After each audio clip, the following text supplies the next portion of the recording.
بسم اللہ الرحمن الرحیم۔ السلام علیکم۔ آج ہم ایک بہت ہی دلچسپ موضوع پر بات کرنے والے ہیں۔ یہ تجزیہ علامہ غلام احمد پرویز صاحب کی کتاب اسلام چیلنج ٹو ریلیجن سے لیا گیا ہے اور موضوع ہے حب الوطنی یعنی پیٹریوٹزم۔ تو یہ جو ہماری گفتگو ہے یہ اصل میں اس کتاب کے ایک باب پر مبنی ہے جس میں انسانوں کے بنائے ہوئے سیاسی نظاموں پر بات کی گئی ہے۔ چلیں دیکھتے ہیں کہ مصنف اس بارے میں کیا کہتے ہیں۔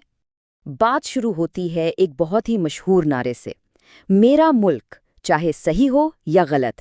اب یہ جو نعرہ ہے نا، یہ جدید حب الوطنی کی جو پوری عمارت ہے اس کی بنیاد کو سمجھنے کے لیے کافی ہے، یعنی انکنڈیشنل لائلٹی، غیر مشروط وفاداری کا مطالبہ۔ اور یہیں سے مصنف اپنا مرکزی سوال اٹھاتے ہیں جس پر آج ہم بات کریں گے۔ سوال یہ ہے کہ کیا حب الوطنی واقعی، جیسا کہ کہا جاتا ہے، سب سے اعلیٰ نیکی ہے، یا پھر یہ ہمیں ایک دوہرے اخلاقی معیار کی طرف دھکیل دیتی ہے؟ تو مصنف کی دلیل یہ ہے کہ حب الوطنی کے نام پر ریاست کے لیے ایک بالکل الگ اور اکثر ایک کمتر اخلاقی ضابطہ بنا لیا جاتا ہے۔ اچھا، اس بات کو مزید سمجھنے کے لیے مصنف 1875 میں چانسلر روملن کا ایک قول پیش کرتے ہیں۔ انہوں نے بالکل صاف صاف کہا تھا کہ ریاست کو قائم رکھنا بس یہی سب سے بڑا اصول ہے، مطلب یہ کہ ریاست کو بچانے کے لیے کوئی بھی قربانی دی جا سکتی ہے، اور یہ مقصد ہر اخلاقی اصول سے اوپر ہے۔ اسی کو کہتے ہیں اخلاقیات کا دوہرا معیار یعنی double standard. Professor CEM Joad اس کی وضاحت کرتے ہوئے کہتے ہیں کہ وہ کام جو اگر ایک فرد کرے تو شرمناک کہلائے، وہی کام جب ریاست اپنے مفاد کے لیے کرتی ہے تو اسے جائز سمجھا جاتا ہے۔ یعنی ایک اخلاقی نظام فرد کے لیے اور ایک بالکل مختلف نظام ریاست کے لیے۔ اور کیور کا یہ اعتراف تو جیسے اس پوری بحث کا نچوڑ ہے۔ وہ کہتے ہیں اگر ہم اپنے لیے وہ کام کرتے جو ہم اپنے ملک کے لیے کرتے ہیں تو ہم کیا ہی بدماش لوگ ہوتے۔ سوچنے کی بات ہے نا؟ تو مصنف کے مطابق اس دوہرے معیار کے انسانیت پر 3 بہت ہی افسوسناک اثرات مرتب ہوئے ہیں۔ پہلا تو یہ کہ پوری انسانیت ایک دوسرے سے لڑتی ہوئی قومی ریاستوں میں بٹ گئی۔ دوسرا یہ کہ طاقتور قوموں کو کمزور قوموں کا استحصال کرنے کا موقع مل گیا۔ اور تیسرا، ایک ایسی دنیا بن گئی جہاں جس کی لاٹھی اس کی بھینس کا قانون چلتا ہے۔ چلیں اب آگے بڑھتے ہیں۔ سوال یہ ہے کہ یہ سارا فلسفہ، یہ سوچ آئی کہاں سے؟ مصنف ہمیں اس کی جڑوں تک لے جاتے ہیں، اور یہ جڑیں ایک بہت ہی مشہور نام سے جا ملتی ہیں۔ یہ ہے میکیاویلی کی سوچ۔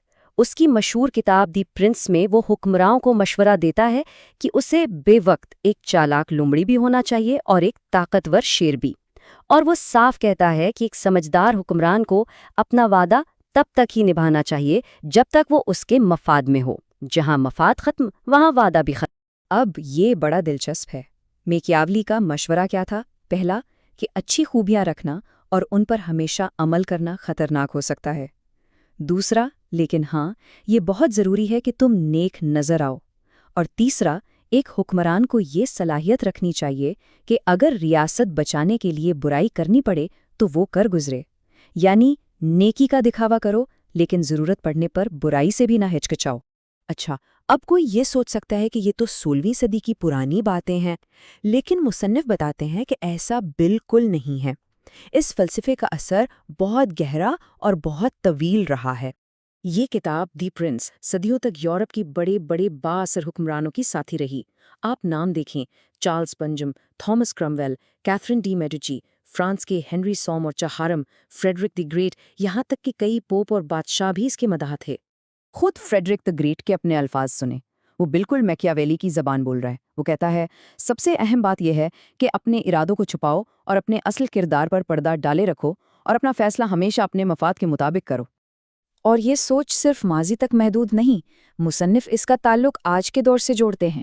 ایک طرف 1513 میں میکیاویلی کہہ رہا ہے کہ حکمران کو مفاد کے خلاف وعدہ نہیں نبھانا چاہیے، اور دوسری طرف 1963 میں فرینک کینٹ کا ایک مشاہدہ ہے جسے جان ایف کینیڈی نے بھی کوٹ کیا کہ اہم بات یہ نہیں کہ آپ صحیح طرف ہوں، اہم بات یہ ہے کہ آپ مقبول طرف ہوں، چاہے آپ کا اپنا ضمیر کچھ بھی کہتا ہو۔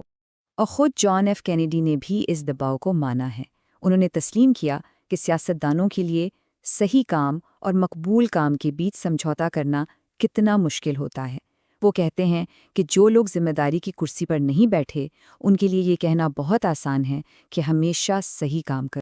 تو آخر میں مصنف ہمیں ایک بہت بڑے سوال کے ساتھ چھوڑ جاتے ہیں کہ جب ایک ریاست کوئی قدم اٹھاتی ہے تو وہ کس کے اخلاقیات پر عمل کر رہی ہوتی ہے، فرد کے اخلاقیات پر یا کسی اور ہی معیار پر؟